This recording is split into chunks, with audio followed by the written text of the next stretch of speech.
जैसा कि आप सभी लोग जानते हैं कि 8 सितंबर 2025 भाद्रपद महीने में पड़ने वाली पितृपक्ष है और भाद्रपद महीने की पितृपक्ष सोमवार है और हमारे हिंदू धर्म में इसका बहुत ही बड़ा और विशेष महत्व होता है।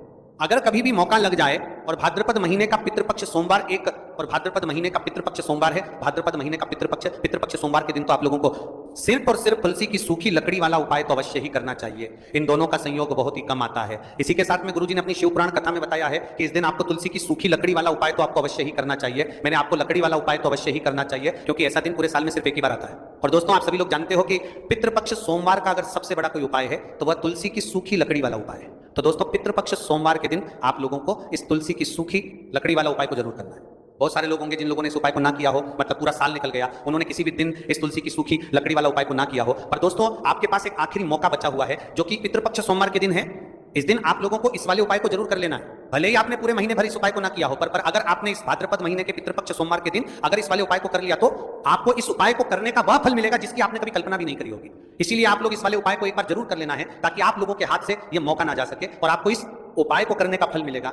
दोस्तों, ये उपाय पंडित जी ने अपनी अभी की ही श्री शिव महापुराण की कथा में बताया है जी। इस उपाय को आज हम आपको बहुत अच्छे से समझाने वाले हैं। इस वीडियो को देखने के बाद उपाय को समझने के लिए आपको कोई और वीडियो को देखने की जरूरत नहीं पड़ेगी। तो चलिए दोस्तों, उपाय को शुरू करते हैं। देखिए, ये इस भाद्रपद महीने पितृपक्ष सोमवार के दिन ये इतना खास होता है, इतना महत्वपूर्ण होता है। देखा गया है कभी कभी बड़े बड़े पूजा पाठ अनुष्ठान से जो मनोकामना पूर्ण नहीं होते, वहां भाद्रपद महीने की पितृपक्ष सोमवार के दिन एक छोटे से उपाय करने से ही आपकी मनोकामना पूर्ण हो जाती है। और बहुत सारे लोगों ने इस उपाय को किया भी है और उनको इस उपाय को करने का फल भी जरूर मिला है। अगर आप लोग भी इस उपाय को करना चाहते हैं तो आप इस उपाय को पहले अच्छे से समझ लेना, सुन लेना, उसके बाद करना। आपको इस उपाय का फल जरूर मिलेगा। और इस उपाय को कर लेने से आपके घर में चाहे किसी भी प्रकार की दुख और समस्या क्यों ना चल रही हो, आपको उसका कारण भी नहीं पता है कि भाई ये समस्या किस कारण से चल रही है, उसका कुछ भी कारण हो सकता है। जैसे पितृदोष हो सकता है या किसी भी तरह का मंगल दोष भी हो सकता है। तो इस दिन आप लोगों को ये वाला उपाय कर लेना है। ये एक ऐसा उपाय है जिस उपाय को अगर किसी विशेष दिन पर किया जाए तो भाई उस विशेष दिन का जो है वो तो हमें मिलता ही मिलता है। पर हमने उस दिन पर इस उपाय को किया है तो हमें उससे भी बड़ा फल मिलता है और फल बहुत जल्दी मिलता है क्योंकि आप इस उपाय को बहुत ही बड़े और विशेष दिन पर कर रहे हो। तो चलिए अब उपाय के बारे में बात करते हैं, लेकिन उससे पहले आप लोगों को यह जानना आवश्यक है कि आखिर यह उपाय किस समय करना है। Here's a look at my week on Facebook gaming. Monday morning, I play puzzle games. On Tuesday, यह जानना आवश्यक है कि आखिर यह उपाय किस समय करना है, किसको करना है और कैसे करना है। तो चलिए हम आगे आपको वीडियो में एक एक करके बता देते हैं। लेकिन उससे पहले अगर आप लोग हमारे चैनल पर पहली बार आए हैं या फिर मेरी आवाज़ आज पहली बार सुन रहे हैं तो हमारे चैनल को सब्सक्राइब जरूर कर लेना और इस वीडियो को लाइक करके कमेंट बॉक्स में श्री शिवाय नमस्तुभय ओम नमः शिवाय जरूर टाइप कर देना। तो दोस्तों, इस तुलसी की सूखी लकड़ी वाला उपाय को हमें पितृपक्ष सोमवार के दिन कैसे करना है, किसको करना है, किस समय करना है और कहाँ पर करना है, ये सारे सवालों के जवाब आपको इस वीडियो में मिल जाएंगे। और जो ये वीडियो देखेगा भाई उसको तुलसी की सूखी लकड़ी वाला उपाय जरूर करना चाहिए क्योंकि इस दिन काला तिल का भी बहुत ही बड़ा और विशेष महत्व होता है। और जब बात आ जाए तुलसी की सूखी लकड़ी वाला उपाय की तो ये सोने पर सुहागा वाली बात हो जाती है और ये एक बहुत ही बड़ा उपाय होता है। अब दोस्तों, इस तुलसी की सूखी लकड़ी उपाय को आखिर करना किसको है, सबसे पहले हम लोग वो बात जान लेते हैं। तो देखो, घर की जो बड़ी माताएं बहनें होती हैं, उन माताओं बहनों में से कोई भी एक बड़ी माता बहन इस वाले उपाय को कर सकती है। और दोस्तों, अगर आप चाहें तो अपने घर में से सभी सदस्यों को भी इस उपाय को करवा सकते हैं। अगर किसी व्यक्ति की खुद की कोई मनोकामना है, खुद की कोई दुख और परेशानी है जो कि वह अपने लिए ही करना चाहता है इस वाले उपाय को, तो वह खुद अपने लिए भी कर सकता है। बाकी अगर कोई घर में से ऐसा है जो कि अपने पूरे घर परिवार की सुख और शांति के लिए ये वाला उपाय करना चाहता है तो भाई वो भी कर सकता है। उसमें भी कोई दिक्कत वाली बात नहीं। कहने का मतलब यह है कि इस उपाय को हर एक सदस्य भी कर सकता है और पूरे घर परिवार के सदस्य के लिए घर की बड़ी माताओं बहनों में से कोई एक माता बहन भी कर सकती है। माताएं बहनें अगर घर में उपस्थित ना हो या वह ये वाला उपाय ना कर पा रही हो तो फिर घर का कोई बड़ा सदस्य भी इस तुलसी की सूखी लकड़ी वाला उपाय को कर सकता है, चाहे फिर वह पुरुष ही क्यों ना हो, उसमें कोई भी दिक्कत वाली बात नहीं है।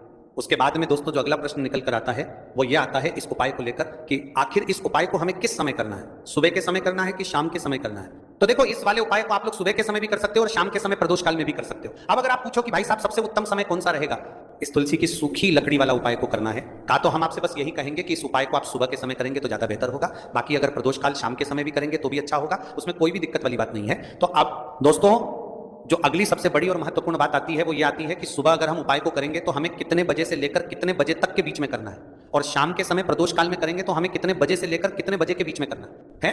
तो देखो, सुबह जितनी जल्दी हो सके आप उपाय को करने की कोशिश करना। बाकी अगर किसी कारणवश लेट भी हो जाओ, थोड़ी देर भी हो जाए, तो 10 या 11 बजे तक भी आप उपाय कर लेना, पर 12:00 बजे से ज्यादा देरी ना हो। ठीक है, इस बात का ध्यान रखना। उसके बाद में दोस्तों अगर शाम के समय प्रदोष काल की बात करें, प्रदोष काल का जो समय है होता है वो शाम के 6 बजे से शुरू हो जाता है। मतलब शाम के 6 प्रदोष काल की बात करें 6 बजे से शुरू हो जाता है। मतलब शाम के से लेकर 7 के बीच का जो समय होता है यह समय प्रदोष काल का समय होता है। तो आप इस उपाय को 7 या 8 बजे के बीच में भी कर सकते हो। मतलब शाम के 6 बजे से रात 8 बजे के बीच में आप कभी भी इस वाले उपाय को कर सकते हो, उसमें कोई भी दिक्कत वाली बात नहीं है। देखिए, यदि हम किसी भी प्रकार के उपाय को निश्चित दिन और निश्चित तिथि पर करते हैं तो इसका हमें बहुत अधिक लाभ मिलता है और इन उपायों को करने के बाद हमारे जीवन में बहुत अधिक परिवर्तन आता है। साथ ही साथ ये जो उपाय आपके जीवन की सारी परेशानियों को और सारी बाधाओं को दूर करने वाले हैं। देखिए दोस्तों, आज के इस पूरे ही वीडियो में हम आपको 3 चमत्कारिक उपाय बताने वाले हैं और ये तीनों ही उपाय बहुत ही खास और बहुत ही ज्यादा विशेष होने वाले हैं। तो चलिए दोस्तों, जान लेते हैं गुरुजी द्वारा बताए गए सबसे पहले उपाय के बारे में। भाद्रपद महाधन प्राप्ति उपाय, तुलसी की सूखी लकड़ी घर में रख देना, बहुत जल्दी करोड़पति बनोगे। इतना पैसा पत्र से बंदोरपति बनोगे, बरसेगा। राधे राधे दोस्तों, आपको किसी भी दिन तुलसी की सूखी लकड़ी का उपाय घर पर करना है और ऐसा समझ लीजिए कि तुलसी की सूखी लकड़ी का यह उपाय आपको बहुत जल्दी करोड़पति बनाएगा। क्योंकि जो मेरी का भाद्रपद का महीना है यह श्री हरि विष्णु को सबसे प्रिय महीना है। तो देखिए, स्कंद पुराण में आता है कि भगवान विष्णु को सबसे प्रिय अगर कोई महीना है तो वह भाद्रपद का ही महीना है। और भाद्रपद के महीने में तुलसी के उपाय रातों रात आपके भाग्य को चमकाते हैं। ऐसे में आज की वीडियो में हम आपको तुलसी के ऐसे उपाय बताने जा रहे हैं जो रातों रात आपका भाग्य चमकाएंगे और बहुत जल्दी आपको महाधनी बनाएंगे। तो देखिए, श्री हरिविष्णु प्रसन्न होते हैं जब भी आप माँ तुलसी से जुड़ा हुआ कोई भी उपाय करते हैं।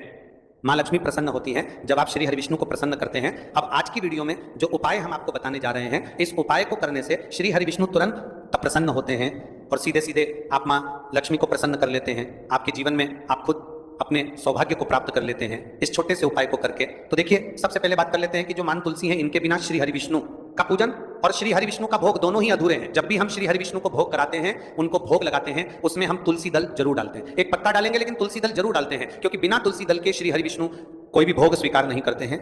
और भाद्रपद के महीने में तुलसी का पूजन करने से व्यक्ति को सौभाग्य की प्राप्ति होती है, उसके घर में कभी निर्धनता नहीं आती है।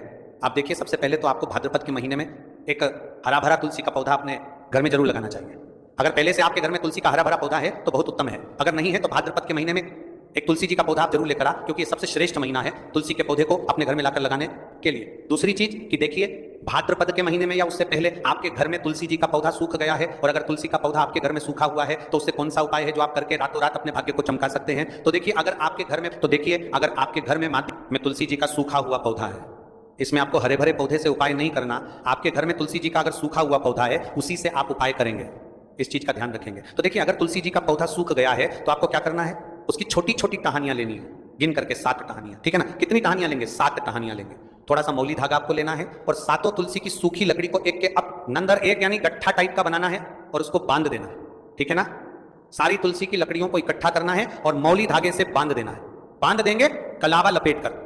अब आपको क्या करना है, रोली का तिलक इस तुलसी की सूखी लकड़ी पर आपको करना है। रोली का तिलक करेंगे, अगर चंदन है तो थोड़ा सा चंदन लगा दीजिए। अब ये तुलसी की जो सूखी लकड़ी है, ये आपको थोड़ी देर अपने घर के मंदिर में रखनी है, श्री हरि विष्णु के सामने। और एक देसी घी का दीपक आपको श्री हरि विष्णु के सामने लगाना है। दीपक गोल बाती का लगाएंगे और उसमें एक चुटकी पिसी हुई हल्दी डाल देंगे, ठीक है ना। श्री हरि विष्णु को हल्दी बहुत प्रिय है। दीपक लगा देंगे। थोड़ी देर बाद जो तुलसी की लकड़ियां हैं उनको ऐसे ही रखा रहने देंगे, तिलक कर देंगे। अब थोड़ी देर बाद आपको क्या करना है, तुलसी की वो जो सूखी लकड़ियां आपने बांधी थी कलावे से मोली धागे से, अब आपको उन्हें उठाना है। एक छोटे से लाल कपड़े में आप इसको रख लीजिए, ठीक है ना। लाल कपड़े में रख लीजिए, पीला कपड़ा हो तो पीले कपड़े में रख लीजिए। रखने के बाद आपको क्या करना है, इसकी पोटली टाइप की बना देनी है। धागे से लपेटकर मौली धागे से ही पोटली बना लीजिए, आराम से बंध जाती है। अब इस पोटली को आपको कहाँ रखना है, इसे आपको अपने घर के मुख्य द्वार पर टांगना है, ठीक है ना। अंदर की तरफ, बाहर की तरफ नहीं, अंदर की तरफ, मुख्य द्वार पर अंदर की तरफ टांग दीजिए और माँ लक्ष्मी का ध्यान करिए, श्री हरि विष्णु का ध्यान करिए। उनसे प्रार्थना करिए कि हे धन की देवी माँ लक्ष्मी, आप मेरे घर में पधारिए और अपनी कृपा मुझ पर बरसाइए। इस तरह से आपको प्रार्थना करनी है और मंत्र बोलना है, ओम नमो भगवते वासुदेवाय नमः। 11 बार ये मंत्र बोलना है। एक दीपक आपको जिस दिन भी उपाय कर रहे हैं अपने घर के मुख्य द्वार पर प्रज्वलित करना है। चौमुखी दीपक यानी 4 बाती का दीपक लगाएंगे और थोड़ी सी हल्दी उस दीपक में भी डाल देंगे। मुख्य द्वार पर दीपक बाहर की तरफ लगाना है, सीधे हाथ पर, ठीक है ना। ये उपाय वैशाख में आप करिए और देखिए कि कैसे आप महाकरोड़पति बनते हैं, कैसे आपके पास पैसा आता है और कैसे आपके पास पैसा रुकता है। तो ये वही उपाय है जो रातों रात आपके भाग्य को चमकाएगा और आपको महाधनी बनाएगा। छोटा सा उपाय आपको महाकरोड़पति बनाया गया है, देगा। अगर सच्ची श्रद्धा से आपने इस उपाय को कर लिया, साथ ही साथ भाद्रपद के महीने में अगर कोई जूते का दान कर देता है, जूते चप्पलों का कोई दान कर दे इस माह में, तो समझ लीजिए उसे हर वह वस्तु मिलती है जिसकी वह कल्पना करता है, जिसकी वह चाहता है। आपने अगर कुछ ऐसा सोचा है कि हाँ मुझे ये वस्तु या मुझे ये चीज मिल जाए, मेरी ये इच्छा पूरी हो जाए, आपकी कोई भी इच्छा अधूरी है, पूरी नहीं हो रही, तो भाद्रपद माह में आप चाहे एक व्यक्ति को दान करें, जूते या चप्पल का दान जरूर करेंगे, इसकी कोरी होर करेंगे। चैप्टर माह में आपकी कोई भी इच्छा पूरी हो जाए, करिए। जल का दान इस माह में के लिए जल के दान करिए, जल का दान करिए, जल के तरी करिए, जल के तरी करिए, जल के तरी करिए, जल के तरी करिए, मैं करिए, और फिर देखिए कि आपका भाग्य कैसे आपका साथ देता है और कैसे आप अपने जीवन में आगे बढ़ते चले जाते हैं। तो बहुत अच्छे से उपाय आपको बताया है। अब हम बात करते हैं दूसरे विशेष उपाय की कि देखिए ये उपाय भी आपको तुलसी जी के पौधे के वहां पर करना है। आपके भाग्य का उदय करने के लिए आपके घर में धन सम परेशानियां हैं, कर्ज की समस्या अगर दिन पर दिन बढ़ती जाइए, दो जाइए करमार आपको, दो जाइए करमार आपको, जाइए करमार करना है, रही है, खत्म नहीं हो रही है, बहुत ज्यादा परेशानियां हैं, तो आपको ये उपाय करना चाहिए। देखो करना क्या है वो ध्यान से समझना। आपको मात्र तांबे के पात्र के अंदर जल लेना है, उस जल के अंदर एक चुटकी आपको हल्दी मिला देनी है, ठीक है, और साथ में लेना है एक कमल गट्टा। यह केवल उपाय पितृ पक्ष सोमवार चैत्र नवरात्रि के दिन करना। अगर आपको ऐसा लगता है कि आपके जीवन में अष्टलक्ष्मी का वास नहीं है, भाग्य का साथ आपको नहीं मिल पा रहा है, तो आप ये उपाय शनिवार के दिन कर सकते हैं, पितृपक्ष सोमवार के दिन भी कर सकते हैं, ठीक है, शनिवार और पितृपक्ष सोमवार दोनों दिन आप ये उपाय कर सकते हैं। देखो करना क्या है, इस टाइम के पात्र के अंदर हल्दी डाली और एक कमल गट्टा डाला। अब आपको तुलसी जी के वहां पर जाना है। देखिए जब आप हल्दी डालोगे जल के पात्र के अंदर, तब आपको ओम नमो भगवते वासुदेवाय का 11 बार जाप करना है, फिर हल्दी डालना है। जब आप कमल गट्टा जाप के कापे आते कि पात्र के अंदर, मैंने पात्र के अंदर कापे कट्टा जाप करना है, एक कमल गट्टा जाप करना है, आपको ओम नमो भगवते वासुदेवाय का 11 बार जाप करना है, फिर करना है।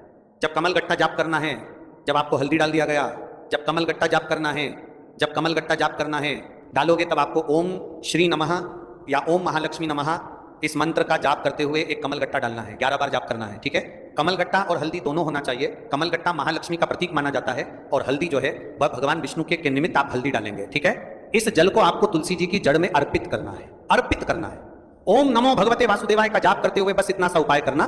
धन संबंधित को कोई भी परेशानियां हैं वह सब दूर हो, ऐसी आपको प्रार्थना करनी है। कर्ज से जुड़ी कोई परेशानी हो तो ऐसी प्रार्थना करनी है कि ये दूर हो जाए, ऐसी कामना करते हुए ये दूसरा प्यारा सा उपाय आपको करना है। तो देखो ये हो गया दूसरा उपाय, जो कि आप सुबह से लेकर के शाम तक कर सकते हैं। पितृपक्ष सोमवार या शनिवार के दिन सिर्फ एक बार ही करना है। अब जो कमल गट्टे को आपको वहीं पर तुलसी जी के वहां पर रखे रहने देना है, आपको उठाना नहीं है। वो कमल गट्टा चाहे तो आप तुलसी जी के वहीं पर गांठ दें, ठीक है, तो भी चलेगा। तो इस प्रकार से आपको ये सुंदर सा उपाय करना है। अब हम बात करते हैं तीसरे उपाय की। ध्यान न रखना, ये जो दूसरा उपाय है ये आपको आपके घर में ही करना है, बाहर कहीं पर भी मत कर करके आना, ठीक है।